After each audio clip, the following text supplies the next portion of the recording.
Assalamualaikum warahmatullahi wabarakatuh. Apa kabar anak-anak semua? Kita lanjutkan yuk ceritanya tentang sahabat Ali bin Abi Thalib. Tapi sebelum ceritanya dilanjutkan, kita berdoa dulu. Doa sebelum belajar. Bismillahirrahmanirrahim. Rabbi zidni ilma warzuqni fahma. Amin. Ali bin Abi Thalib di medan perang. Setelah meletus perang Badar, perjuangan kaum muslimin belum berakhir. Dendam kaum kafir Quraisy karena kekalahan dalam perang Badar tertumpah dalam perang Uhud. Dalam perang ini, Ali bin Abi Thalib tampil sebagai pelindung Rasulullah Shallallahu Alaihi Wasallam yang terluka parah. Anak-anak, tahukah kalian? Rasulullah mewariskan pedangnya yang bernama Zulfikar kepada Ali bin Abi Thalib. Seperti ini gambarnya. Setelah perang Uhud, terjadi perang Khandaq. Dalam perang ini, kaum muslimin mempunyai strategi membuat parit yang mengelilingi kota Madinah, dan Ali bin Abi Thalib berhasil mengalahkan pemimpin-pemimpin musuh. Perang berikutnya yang diikuti oleh Ali bin Abi Thalib adalah peperangan melawan Bani Quraisyah. Dalam perang ini, Ali mengangkat bendera Rasulullah Shallallahu Alaihi Wasallam dan menancapkannya di benteng musuh. Perjuangan Ali bin Abi Thalib untuk membela Islam terus berlanjut. Ia mengikuti perang berikutnya, yaitu perang Khaybar. Di perang ini, Ali dipercaya Rasulullah untuk menerima bendera karena kecintaannya pada Allah dan Rasul-Nya. Peristiwa berikutnya adalah pembebasan Mekah. Ali berhasil menghancurkan berhala di Ka'bah dibantu Rasulullah. Perang berikutnya yang diikuti oleh Ali adalah perang Hunain. Pada perang ini, pasukan muslimin terpecah belah dan sangat kacau. Ali bin Abi Thalib dengan semangat jihad membara bertahan di posisinya sembari berusaha keras mengobarkan tekad juang pasukan muslimin. Usaha Ali berhasil, pasukan muslim kembali kokoh dan bersatu. Selain mengikuti peperangan, Ali pun mendapat tugas dari Rasulullah untuk misi-misi perdamaian. Salah satunya adalah tugas ke Yaman. Rasulullah Shallallahu Alaihi Wasallam mengutus Ali bin Abi Thalib mengemban tugas tersebut. Sebelum Ali berangkat, Rasulullah Shallallahu Alaihi Wasallam meletakkan tangan beliau ke dada Ali dan berdoa, "Ya Allah, jadikanlah lidah Ali sebagai sumber kebenaran dan hatinya menjadi sumber hidayah." Qadarullah, dalam waktu yang relatif singkat, melalui ajakan dan peringatan Ali, semua kabilah Hamdan di Yaman menerima agama Islam. Masa kepedihan. Rasulullah jatuh sakit pada awal tahun ke-11 Hijriah. Ali bin Abi Thalib selalu mendampingi beliau. Pada hari Senin, tanggal 12 Rabiul Awal, Rasulullah Shallallahu Alaihi Wasallam wafat dan Ali memandikan jenazah beliau.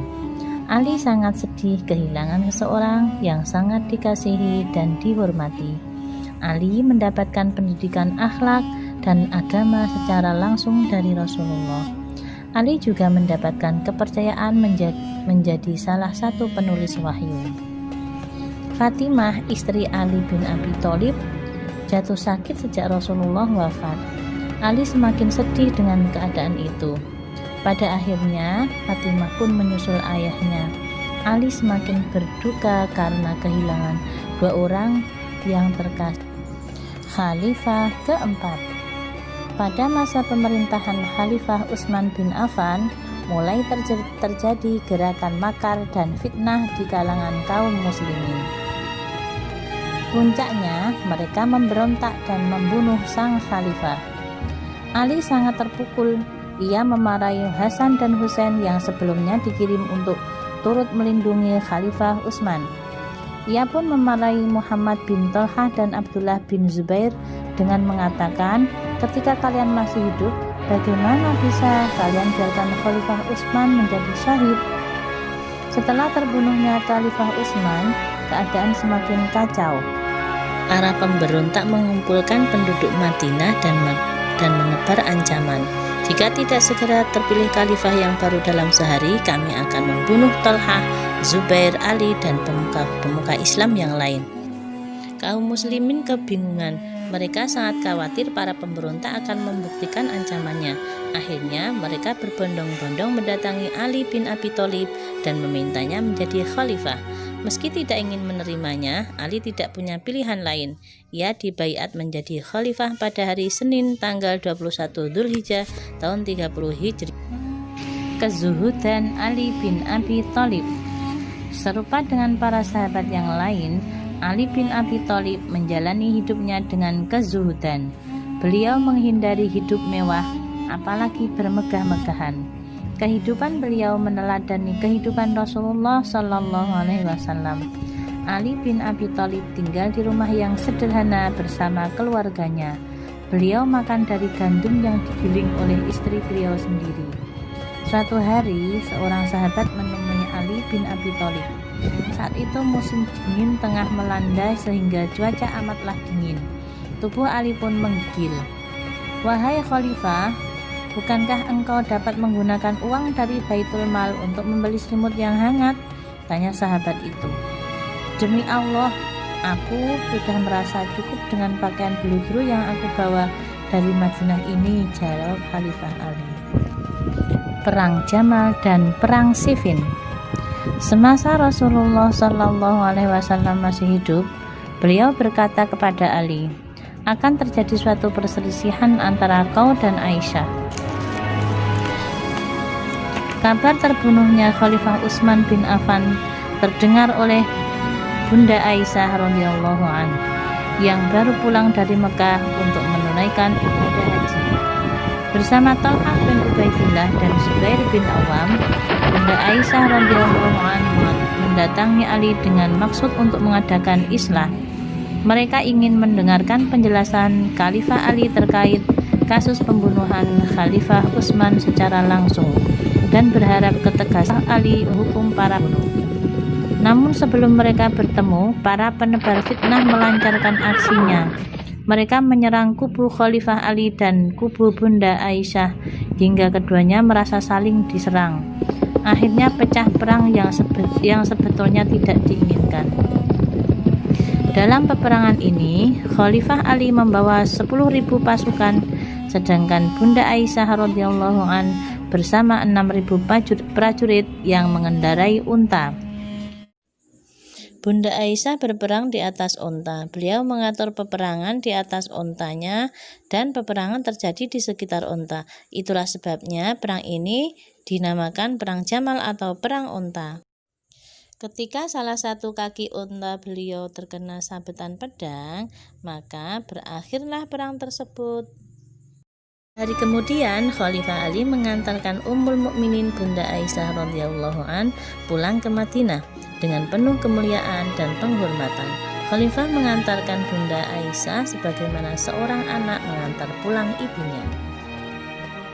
Setelah perang Jamal, ujian untuk Khalifah Ali bin Abi Thalib belum selesai.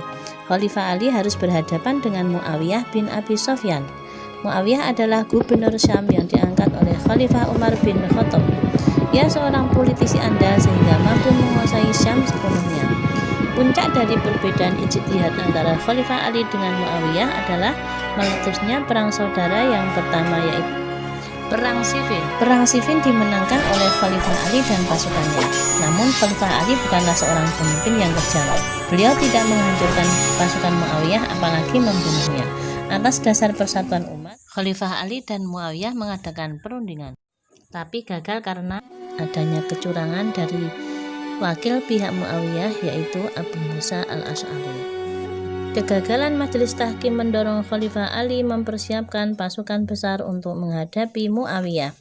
Sengketa yang dialami umat Islam pada saat itu benar-benar rumit. Perang demi perang telah merenggut ribuan nyawa syuhada.